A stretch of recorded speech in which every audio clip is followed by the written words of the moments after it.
François Picard has also been, he'll also be hosting a show as one of our several evening slots. And François earlier caught up with Craig Copetas from the Daily Beast. He gave us his opinion about this scale of the show. Hey, James, so here we are, a safe distance from where it's all happening. You can see in the distance over here is the Eiffel Tower, which the skeptics would argue has been privatized for the next fortnight. Now, you can see I don't have the golden ticket, but we're with someone who does. Enter Craig Copetas. Your first Olympics were in? Barcelona. 92. My first Olympics were in Barcelona. Yeah, you were just a puppy then. Yeah, and this is the golden ticket. This is the golden ticket, and you're not going to get anywhere closer without this ticket and this little blue gizmo right here. All right, and you need on top of that? You need to have your passport, you need to have a digital ticket, and they also want you to have, if you have a French Foreign Ministry press card or a police press card, they want you to go with that as well. Now, Parisians tend to insist too much on the fact that they think they're all of France. But for the rest of France, it'll be great. They can see the games on television. And Craig, this opening ceremony is not in a stadium. It is a made-for-television event. Yeah, it's costing the French government $150 million just to stage the opening ceremony. And the closing ceremony, they've also kicked in $4.75 billion to put on this show on the river, the whole Olympics. And the little teaser promo on French state television is "You Ain't Seen Nothing Yet," showing reels from past opening ceremonies.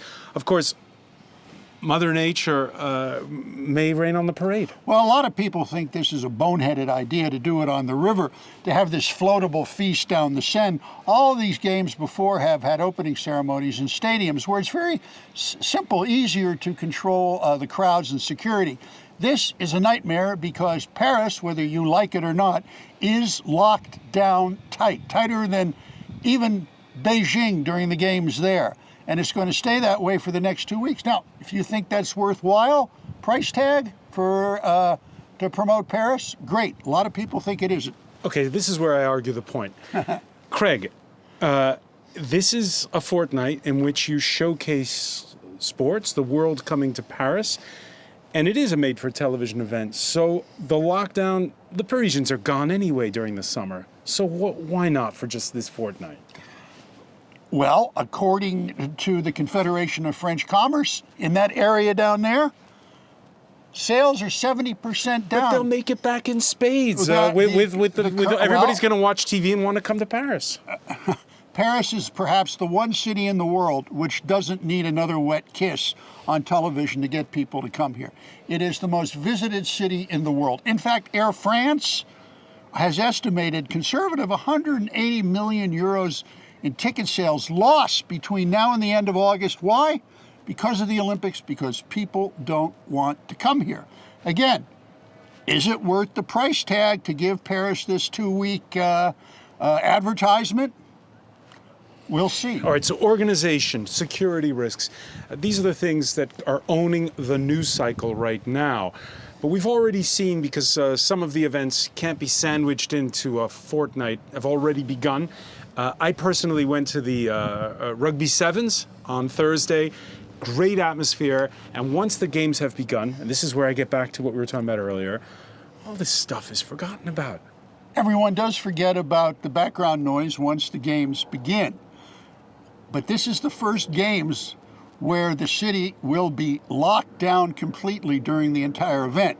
That wasn't the case in Barcelona. It wasn't the case in Atlanta. I've seen Parisians who are understanding of it and who who get it. There are many, but I've also seen many Parisians, elderly ones, who don't know how to get the security code on their phone to show the police in order to get to their apartment. I've seen people crying on the streets over this. Hey, there's always problems at the Olympics. We all know that. We just have to hope for the best. This is an argument that's going to run throughout the 2 weeks. We'll revisit this conversation. One final question. What are you looking forward to most during these games? Beach volleyball. Beach volleyball.